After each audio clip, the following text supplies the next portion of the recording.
Yeah, hello, this is Dave from cheapbooks.com playing World of Tanks. The tank I am playing is the T54E1.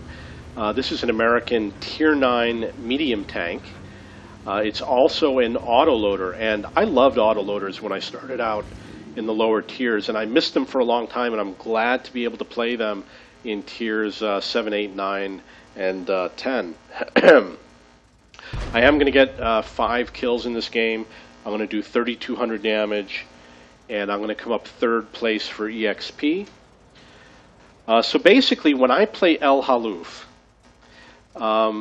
unless I get a heavy tank that matches the top tier, when I do that, I go up into the A1 area and I brawl with everybody else. But other than that, I usually come around to this area. And what I do is I assist my teammates who want to run through here. You know, when I started playing the game years ago, I used to run through here all the time. They didn't have this hill, and it was a lot more dangerous and more difficult. And I've been through that. I really don't care anymore. You know, I would rather sit here and assist my team. If they don't go, then I will go. But for the most part, there's usually people going. So I'm going to help them out and do the best I can. Now, one of the first things you're going to notice is that we've got this tank here. He's at 522 meters. Look at him on the mini-map, and you can see that he is within that circle. One of the things that I actually learned today is sometimes you'll see a tank reversing, and then they just disappear, and it will happen on this map.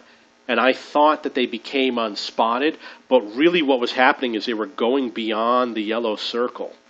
So they're still spotted to my other team, but they went beyond my draw range. So if they start reversing and they disappear, you should advance forward to see if you can get them within your yellow circle. Now this other tank is within my spotting range. So basically what that means is if I fire my gun, the Scorpion has the ability to spot me if he has binocs. If he doesn't, he probably won't.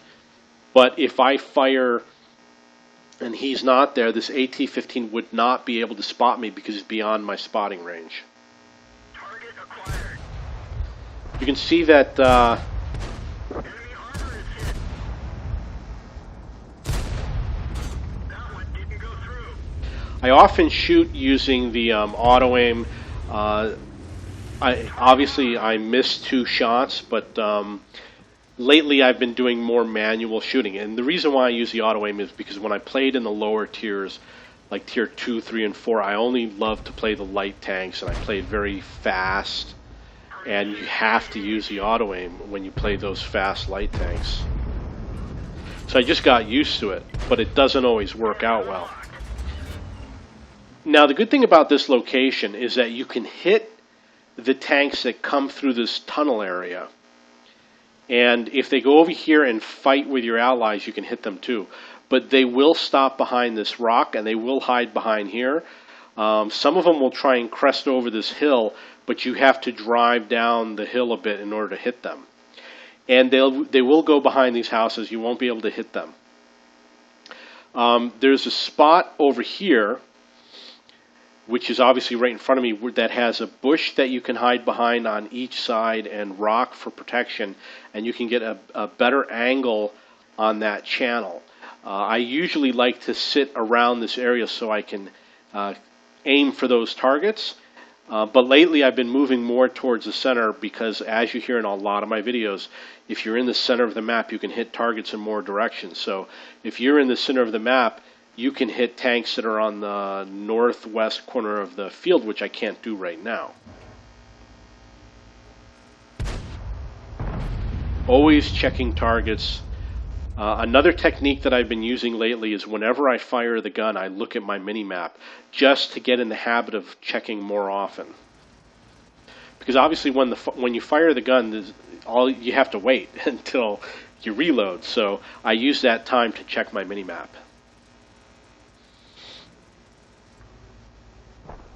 Okay, so that tank is out of my shooting distance. I'm sorry, he's blocked, so I have to reposition to hit him. But I also don't want to get spotted. Enemy armor is damaged. Enemy vehicle destroyed. Enemy armor is hit. Okay, so I got 2 kills. Now, what I did was very risky. I was spotted, and once you've been spotted, that means at least 1 or 2 seconds have elapsed since the enemy spotted you. It takes 1 or 2 seconds before the alert comes on. But what has to happen is all those enemy tanks, during that time, they have to turn their guns to point in your direction. So you still have a little bit of time to maneuver. But I took my 2 shots, and it is a little risky, but because I have a fast reload for my final 2 shots, I decided to take the shots. And luckily I did connect. However, I could easily have reversed behind the rock and still taken the 2 shots and still killed that tank. But I do have a rule that the gun is the priority, which means that firing the gun to kill a target is a priority over everything else. And that's one of the rules that I play by, but it can get you killed. Now that LTTB, I was slow to react to him.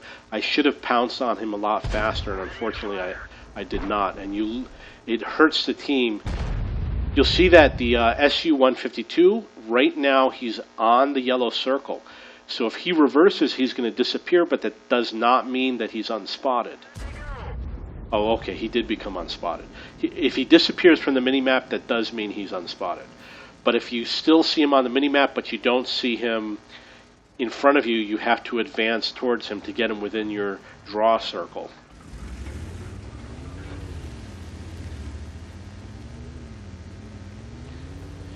The yellow circle is a limitation in the game, which is designed for performance reasons. They don't want you to be able to view forever,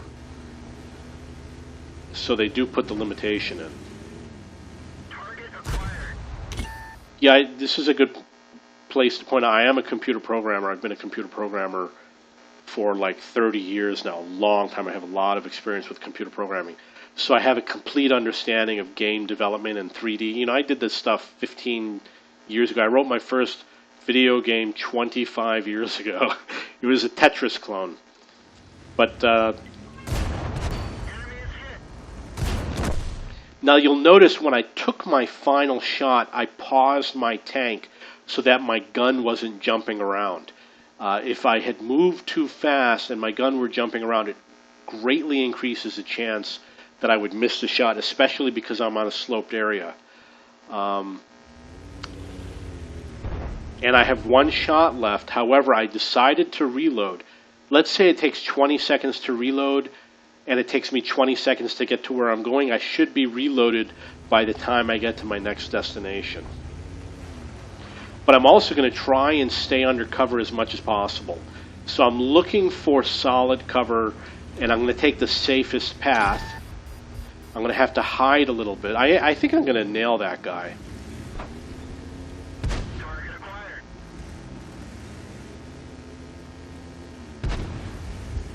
Now, what I did was I checked when I reversed to make sure he wasn't pointing his gun at me.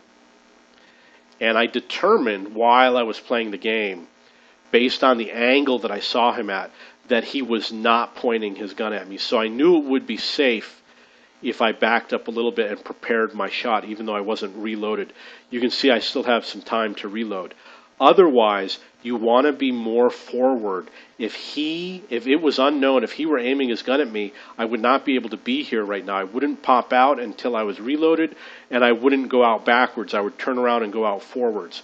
Also, the gun angle is wrong. The gun should be over the front of the tank near the corner, not near the corner over the side.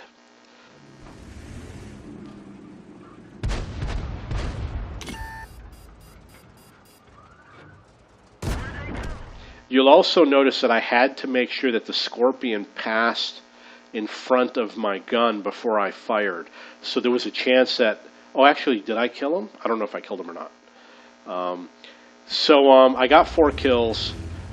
Because the game, they just changed the game, and sometimes it does not announce the kill, unfortunately.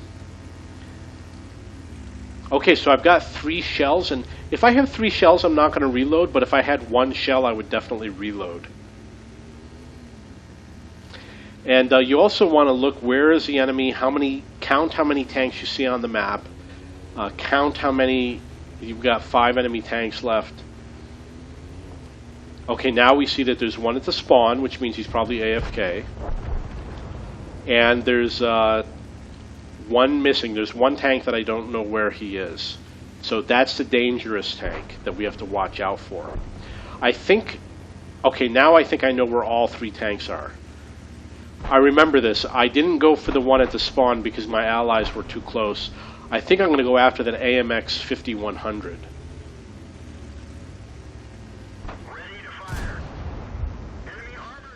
You'll notice that when I came around the corner, I immediately turned my tank so that the gun was pointed over the corner.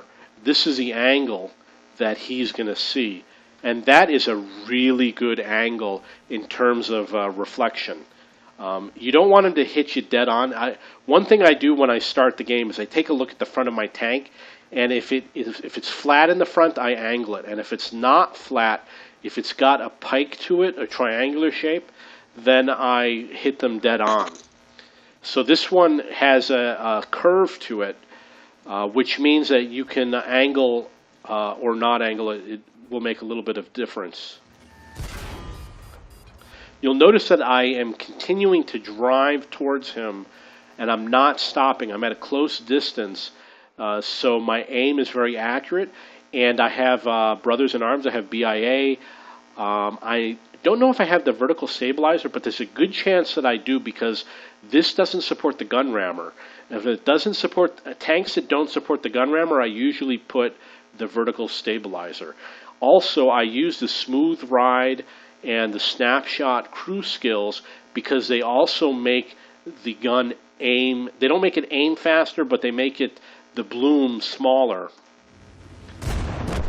Enemy armor is destroyed. So you don't have to stop and aim. I've got 5 kills. The score is 14-8. We've got 1 tank left. I think he's an autoloader, which means that he's probably hiding right now to reload. So you don't want to give them time to reload. You want to hunt them down before they reload. Now look at where he's heading. He's probably driving forward and he's moving to the left. That means you probably want to go to the right and hit him in the rear. You'll notice that I'm probably going to... There's a chance I'll turn my tank around.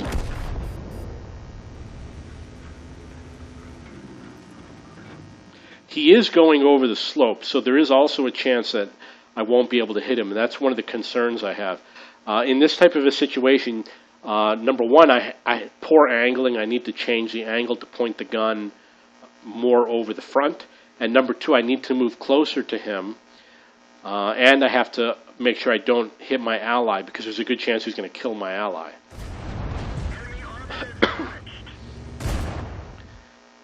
So I got 2 good shots, and it's very important when you're the ally that you don't block your allies from hitting the enemy.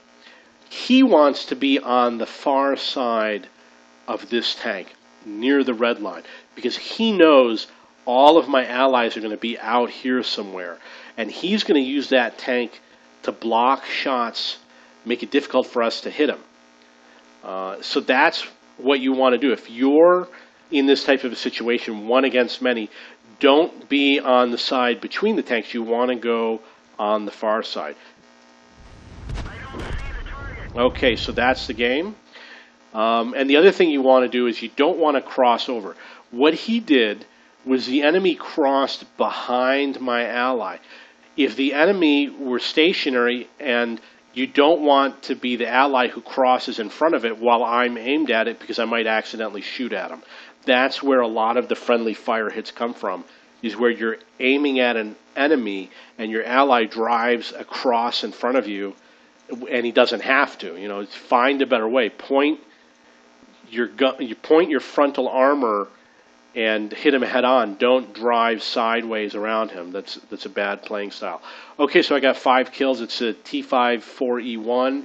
This is an American Tier 9 autoloader. I love these tanks. I have to be honest, I wasn't that crazy about the T69. I seem to recall the T69 was a little bit of a slow tank. Maybe the T71 came before it. It might be different now because they added the M41 Bulldog. And I went down this line before the M41 Bulldog existed. I do like this tank. I'm very happy that I have it. I don't play it that often. I like to play other tanks like the Super Pershing a little bit more often. The reason why is I have 100 tanks. However, if I had to pick, 5 tanks that I would really love to spend my time playing, they'd all be autoloaders.